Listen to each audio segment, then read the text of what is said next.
Hi everybody, welcome to our channel. आइए आज के वीडियो में देखते हैं हम नॉलेज सोसाइटी। हमारा पेपर है नॉलेज सोसाइटी के अंदर हम देखेंगे इंफॉर्मेशन रिलेटेड लेजिस्लेशन, जिसे हम सेंसरशिप भी कहते हैं। व्हाट इज़ सेंसरशिप देखेंगे, टाइप ऑफ सेंसरशिप देखेंगे और responsibility of LIS library and information professionals की रिस्पॉन्सिबिलिटी सेंसरशिप के प्रति क्या बनती है। चलिए चालू करते हैं हम।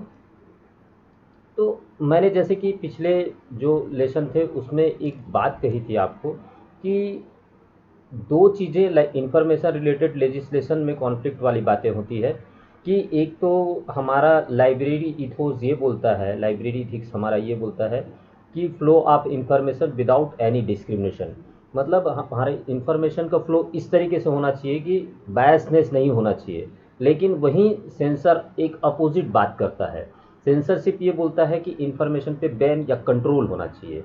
तो देखते हैं यहाँ पर सेंसरशिप में क्या बातें की गई हैं, क्या क्या चीज़ें हैं जो एग्ज़ाम के पॉइंट ऑफ व्यू से आपके लिए ज़रूरी है।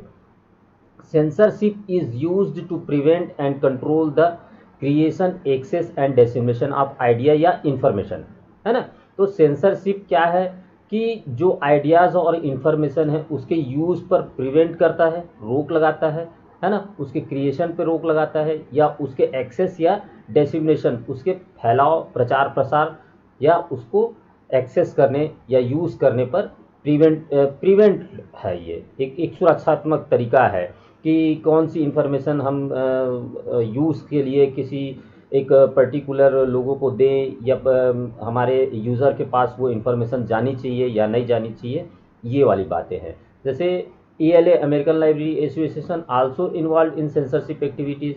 Censorship can be applied to the following, है ना। तो ALA, IFLA, ये सारे जितने भी संस्थाएं हैं वे सब शामिल है ना। सेंसरशिप कहाँ कहाँ अप्लाई हो सकता है वो चीज़ देखते हैं। Book and other printed material, है ना। Speech, photographs, film, TV, radio programme, digital material, the internet. जैसे अब हम कुछ इशूज सुने होंगे, जैसे PK मूवी बनी थी, तो PK मूवी पर एक समाज समुदाय ने बैन करने की मांग की थी कि इसको सेंसर किया जाए। सेंसर को आप उस पॉइंट ऑफ व्यू से याद करेंगे तो आपको समझ में आएगा कि व्हाट इज़ सेंसर। तो कुछ मूवीज़ बनती है जिसका विरोध होता है, तो विरोध क्यों होता है, सेंसर में उसको क्यों दिखाया जाता है, ताकि उनमें से कुछ ऐसी कड़ियों को हटाया जा सके जिससे सामाजिक दंगे या फिर राष्ट्र को नुकसान होने वाले ऐसे कुछ दृश्य न दिखाए गए हों। तो वही चीज़ें हमारे बुक्स और प्रिंटेड मटेरियल में भी लागू हो सकते हैं, स्पीच में लागू हो सकते हैं, फोटोग्राफ्स में लागू हो सकते हैं, फिल्म, TV, रेडियो प्रोग्राम में लागू हो सकते हैं, डिजिटल मटेरियल या इंटरनेट पर भी लागू होते हैं। जैसे कि पोर्न साइटों को बैन किया जाए, ये चीज़ें चल रही है ना। अब देखते हैं कि what is the reason of censorship. तो सेंसरशिप के रीज़न बहुत सारे रीज़न हो सकते हैं। शायद पॉलिटिकल इश्यूज हो सकती हैं, राजनीतिक कारण हो सकते हैं, सोशल इश्यूज हो सकती है, रिलीजियस इशू हो सकते हैं, रेसिस्ट इशू हो सकते हैं, मॉरल इश्यूज हो सकते हैं, सिक्योरिटी कंसर्न से, या एज रिलेटेड यानी पोर्नोग्राफी वगैरह हो गया, है ना। तो इस टाइप के चीज़ें हो सकती है। Library ethos versus censorship. तो हमारे लाइब्रेरी के इथिक्स क्या कहते हैं और सेंसरशिप, इन दोनों में कॉन्फ्लिक्ट है, तो उस चीज़ को देखते हैं। Censorship goes against what is the fundamental ethos of librarianship. तो सेंसरशिप जो है कि वो जा रहा है अगेंस्ट लाइब्रेरी इथिक्स के, है ना। तो ये बोलता है, देखो हमारा लाइब्रेरी इथिक्स क्या बोलता है, to make information accessible to all without discrimination. मतलब लाइब्रेरी ये बोलता है कि इंफॉर्मेशन एक्सेसिबल होना चाहिए विदाउट डिस्क्रिमिनेशन, मतलब किसी भी बायसनेस, हम ये नहीं देखेंगे कि वो किस जाति, धर्म या किस चीज़ को बिलोंग करता है, उसके हिसाब से हम इंफॉर्मेशन को एक्सेस करने नहीं देंगे। जबकि हमारा ये धर्म है या हमारा ये सदाचार है या हमारा ये इथिक्स है कि जो भी हमारे यहाँ इंफॉर्मेशन की नीड लेकर आएगा उन सारे व्यक्तियों को विदाउट डिस्क्रिमिनेशन, बिना भेदभाव के आपको इंफॉर्मेशन एक्सेस करवाना है। तो इफला के बारे में देखते हैं कि इफला क्या कहती है, international federation of library association क्या कहती है। इफला बोलती है कि वो इंटेलेक्चुअल फ्रीडम को सपोर्ट कर रही है, है ना। तो IFLA support, defend and promote intellectual freedom, आपकी मानसिकता फ्रीडम को, वो मानसिकता की जो इंटेलेक्चुअल प्रॉपर्टी है आपकी, उसकी फ्रीडम की बात करती है ना। As define in the United Nation Universal Declaration of Human Rights, अपने United Nation Universal Declaration of Human Rights में उन्होंने ये चीज़ बोल दिया है कि हम इंटेलेक्चुअल फ्रीडम प्रदान करेंगे, हम कोई डिस्क्रिमिनेशन नहीं करेंगे। किसी भी व्यक्ति ने यदि कोई चीज़ क्रिएट की है, आइडिया क्रिएट किए हैं, तो हम उसके डिस्क्रिमिनेशन पर रोक नहीं लगाएंगे, ये कहता है वो, है ना। इफ्ला ascertain that a commitment to intellectual freedom is a core responsibility for the library professional। इफ्ला कहता है कि इंटेलेक्चुअल फ्रीडम जो है वो कोर रिस्पॉन्सिबिलिटी है लाइब्रेरी प्रोफेशनल के लिए, है ना। उसने अपने इथिक्स में ये चीज बोल दिया है। That it's clear the IFLA consider the freedom of expression and the right to know. इन्होंने पहले से बोल दिया है कि फ्रीडम रहेगी एक्सप्रेस करने के लिए, आप अपने आइडियाज को एक्सप्रेस कर सकते हैं। देन राइट टू नो या राइट टू इन्फॉर्मेशन जो अपन बोल रहे हैं, दो राइट टू नो, हर प्रत्येक व्यक्ति को जानने का अधिकार है, ये कहता है। With IFLA there is the committee on freedom of access to information and freedom of expression, है ना। तो ये कमिटी भी बनाई हुई है उन्होंने, फीफी करके, इसको शॉर्ट फॉर्म में भी बोला जाता है। ये किसी समय शायद नेट के एग्जाम में पूछा था कि what is the full form of Phi Phi, तो और किसने बनाया है। तो आपको यहाँ पर ध्यान रखना पड़ेगा कि ये इफ्ला का कमिटी है ना, और इसका फुल फॉर्म क्या होता है, freedom of access and information and freedom of expression, ठीक है। तो देयर मिशन स्टेटमेंट, इसके मिशन स्टेटमेंट क्या है, the overall objective of IFLA FAIFE is to raise awareness of the essential correlation between the library concept and the value of intellectual freedom। तो library के concept को और value of intellectual freedom को बताना और लोगों को उसके बारे में जागरूक करना इसकी कोर रिस्पॉन्सिबिलिटी है, ठीक है। आइए देखते हैं American library association. American library association which setup the office of intellectual freedom, ILA ने ऑफिस सेटअप किया इंटेलेक्चुअल फ्रीडम पर, जिसे OIF कहते हैं, इन 1967। तो आपको याद रखना पड़ेगा कि इसका एस्टेब्लिशमेंट कब हुआ, 1967, to implement its policy as embodied in the library bill of right after amendment on January 1996। तो इन्होंने अपने लाइब्रेरी बिल में भी ये चीज़ों को ऐड कर लिया है, ठीक है। इंटेलेक्चुअल फ्रीडम को ऐड किया, नॉट सेंसरशिप, ये अभी सेंसरशिप की बातें नहीं कर रहा है ना, इंटेलेक्चुअल फ्रीडम की बातें कर रहा है। तो इन्होंने 1996 में शामिल कर लिया। ये देखते हैं Shilpa, the chartered institute of library and information professional, है ना, CILIP, जिसे शिल्पा भी कहते हैं हम, है ना, in UK has issued its own statement 2005। इन्होंने भी अपना ओन स्टेटमेंट 2005 में दिया on intellectual freedom and censorship. इसने दिया है इंटेलेक्चुअल फ्रीडम और सेंसरशिप पे, in which it state that the organisation is commitment, मतलब कोई भी जो ऑर्गेनाइजेशन है वो सेंसरशिप और इंटेलेक्चुअल प्रॉपर्टी के इंटेलेक्चुअल फ्रीडम के लिए वो कमिटेड रहेगी, ठीक है। नेक्स्ट है the national coalition against censorship, ये भी बना हुआ है, the national coalition against censorship NCAC funded in 1974। तो ये कब बना है ये भी आपको ध्यान में रखना पड़ेगा, ठीक है। टाइप ऑफ सेंसरशिप, तो इस टाइप ऑफ सेंसरशिप में हम देखते हैं कि डायरेक्ट टाइप में 2 टाइप के हैं, और एक और है जिसका टाइप नहीं दिया गया है, लेकिन हम उसको ये मान के चलते हैं कि सेल्फ सेंसरशिप या खुद से सेंसरशिप को करना, है ना। तो देखते हैं 2 टाइप में कौन कौन से हैं। एक पहला होता है regulative censorship. Regulative censorship is when a regulatory organisation, usually the government, directs what information can be made available in public domain।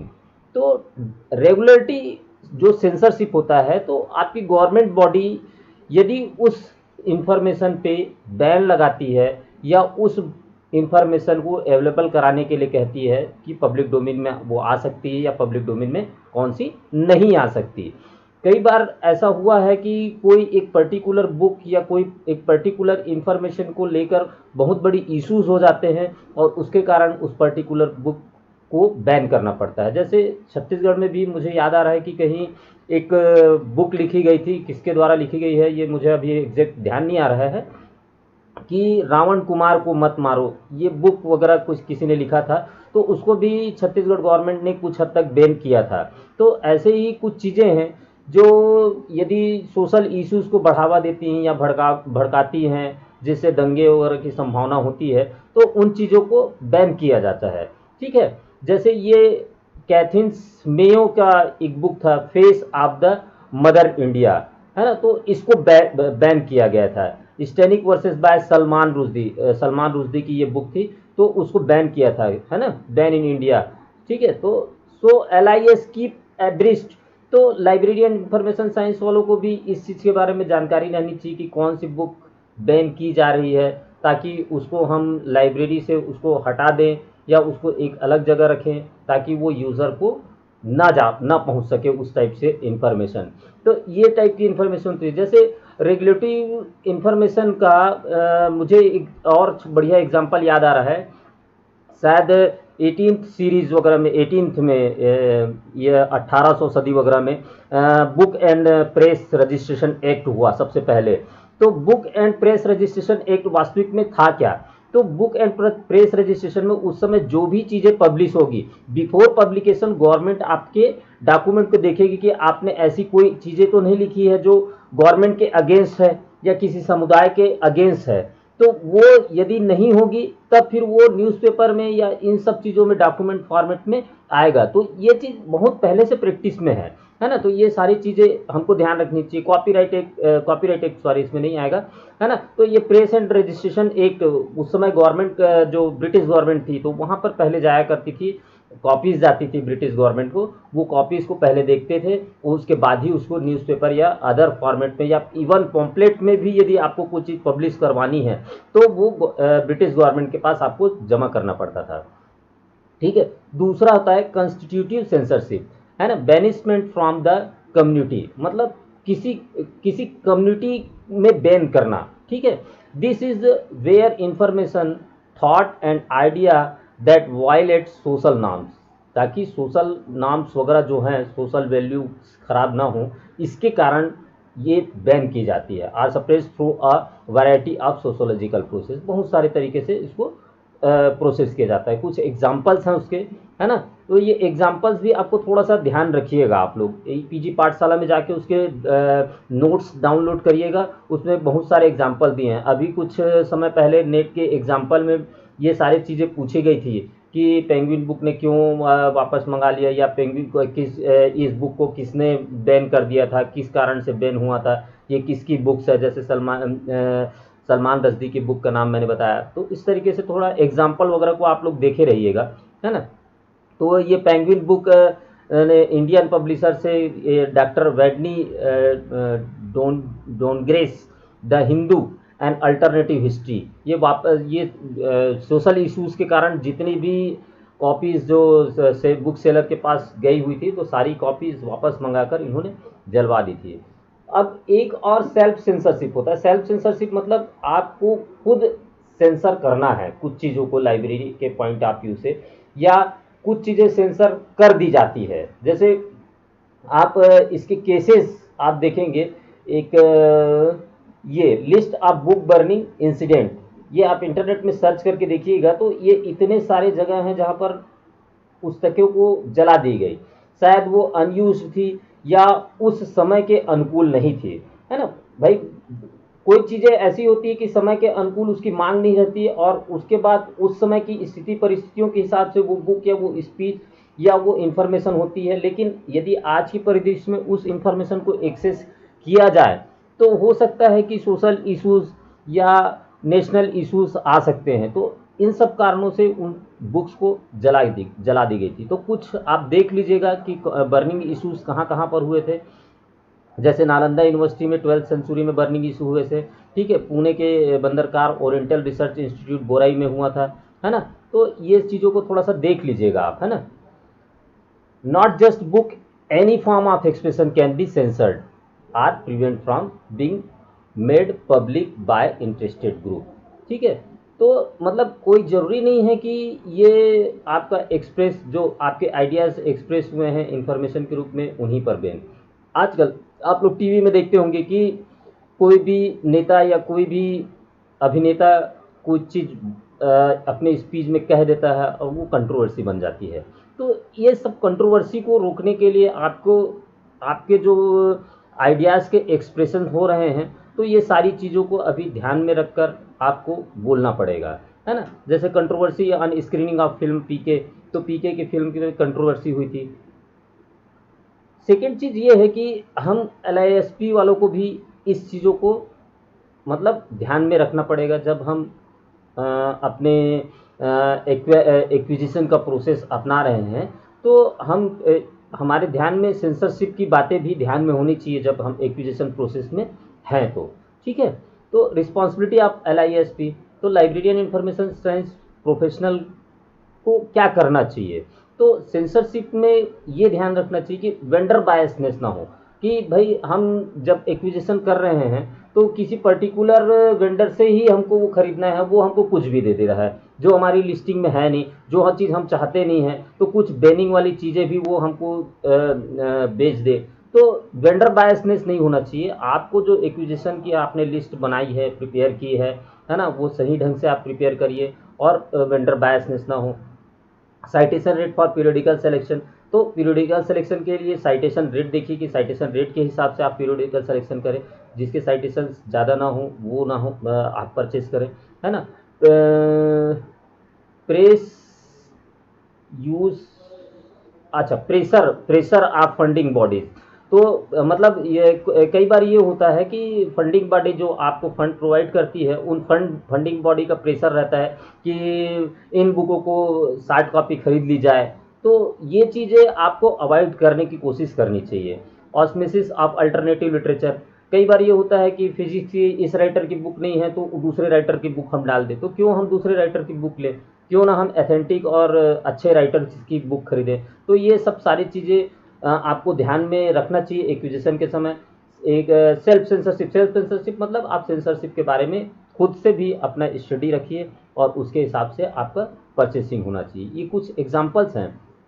Uncle Tom cabin ban for some time in southern USA during civil war, civil war के समय uncle Tom cabin करके कोई book थी वो ban कर दी गई थी। The children internet protection act CIPA, है ना। अब जब हम बात कर रहे हैं इंफॉर्मेशन की, तो इंटरनेट में ही सारे इंफॉर्मेशन आजकल आ रहे हैं, तो उसके लिए भी क्या क्या हुआ है वो चीज़ों को थोड़े से देखते हैं। The children internet protection act CIPA was signed into law on December 21, 2000 in USA। तो चिल्ड्रन इंटरनेट प्रोटेक्शन एक्ट भी बना जो कि यूएसए के लॉ में आ गया। ये डेट याद रखना है आपको, है ना। यूज ऑफ इंटरनेट फिल्टरिंग और ब्लॉकिंग टेक्नोलॉजी, आपको इंटरनेट फिल्टरिंग और ब्लॉकिंग टेक्नोलॉजी भी आपको आना चाहिए, क्योंकि इंटरनेट का यूज़ हो रहा है आपकी लाइब्रेरी में, तो वहाँ पर एक ऐसी बेकार की चीज़ें ना देखी जाएं। तो जब तक आप को इंटरनेट फिल्टरिंग या ब्लॉकिंग टेक्नोलॉजी नहीं आएगी तब तक आप अपने इंटरनेट को बैन नहीं कर सकते यूज़र को। आप अपने कंप्यूटर जो लाइब्रेरी के कंप्यूटर सिस्टम्स होते हैं उस सिस्टम में केवल स्टडी मटेरियल ही पढ़े जा सकें, ऐसी बहुत सारी टेक्नोलॉजी आती है, उसके बारे में भी आगे के चैप्टर में हम आप लोगों को बताएंगे। Censorship on the internet, internet filtering can be implemented, देखिए किस किस तरीके से होते हैं थोड़ा सा यहाँ पर समझाया गया है। ब्राउज़र बेस्ड फिल्टर होता है, सॉफ्टवेयर एंड प्रॉक्सी सर्वर और फायरवॉल्स होते हैं, क्लाइंट साइड फिल्टर होता है which can install in individual, एक एक पर्टिकुलर कंप्यूटर में इंस्टॉल करना पड़ता है। Content filter done by ISP, ठीक है, इंटरनेट सर्विस प्रोवाइडर के द्वारा भी कंटेंट फिल्टरिंग करके दिया जाता है आपके नेट पे, है ना। Recently he Google and Microsoft ने अनाउंस किया था कि फाइट अगेंस्ट चाइल्ड पोर्नोग्राफी के लिए कि हम उसमें करीब 1000 या कुछ ऐसे वर्ड्स हैं जिनको यदि आप सर्च करेंगे तो वो चाइल्ड पोर्नोग्राफी को नहीं दिखाएगा, वो the result does not found आपको शो करेगा। तो वो वर्ड को उन्होंने सर्च अपने सर्च इंजन से उन वर्ड्स को हटा दिए, ठीक है। Library will have to be drawn policy regarding access of internet. आप यदि इंटरनेट एक्सेस आपकी लाइब्रेरी में हो रही है तो उसके रिगार्डिंग आप पॉलिसीज़ बनाइए कि आप फेसबुक, व्हाट्सअप या ऐसे अदर बेन साइट्स आप अपने इंटरनेट पर नहीं चलाएंगे। आप अपनी स्टडी से रिलेटेड मटेरियल देखेंगे, ठीक है। In this context, it would be interesting to know about 404 Day, a day of action against censorship by library on April 4th, 2014। तो यहाँ पर ये 404 डे थोड़ा सा याद रखिएगा, ये सारे क्वेश्चन अभी पूछे जा सकते हैं रिसेंट में, है ना। तो 404 डे तो ये है क्या, a day of action against censorship in library. तो मतलब ये सेंसरशिप के अगेंस्ट में एक वर्कशॉप सेमिनार हुआ था जिसमें लाइब्रेरियन को और लाइब्रेरी को कैसे सेंसरशिप से बचाना है, इन सब चीज़ों के बारे में लाइब्रेरियंस को भी टेक्निक सिखाने की बातें कही गई थी। ऑन अप्रैल 4th 2014, 4 अप्रैल को हुआ, इसलिए 2014 को हुआ, इसलिए 404 डे में भी ये नाम रखा गया होगा, है ना। The electronic frontier foundation with MIT centre और इलेक्ट्रॉनिक फ्रंटायर फाउंडेशन ने, ठीक है, civic media and the national coalition against censorship organise a digital tech for library professional to learn about application of internet filter in library. तो library professional उसके techniques को सीख सकें कि कैसे इंटरनेट फिल्टरिंग को रोका जा सकता है, इंटरनेट फिल्टर करके हम इंफॉर्मेशन को प्रोवाइड कर सकते हैं। तो ये चीज़ें 404 डे में आपकी बताई गई है। Till then okay, bye bye, और नेक्स्ट क्लास में हम मिलेंगे, है ना। तो आप हमारे चैनल को यदि और अच्छे वीडियोस आप पाना चाहते हैं तो हमारे चैनल को सब्सक्राइब करिए, देन इसको अधिक से अधिक लोगों को शेयर करिए ताकि उन्हें भी एग्ज़ाम के पॉइंट ऑफ व्यू से कुछ अच्छी जानकारियाँ प्राप्त हो सके। तो ओके बाय, मिलते हैं नेक्स्ट क्लास में अगले नए चैप्टर के साथ। Thank you very much.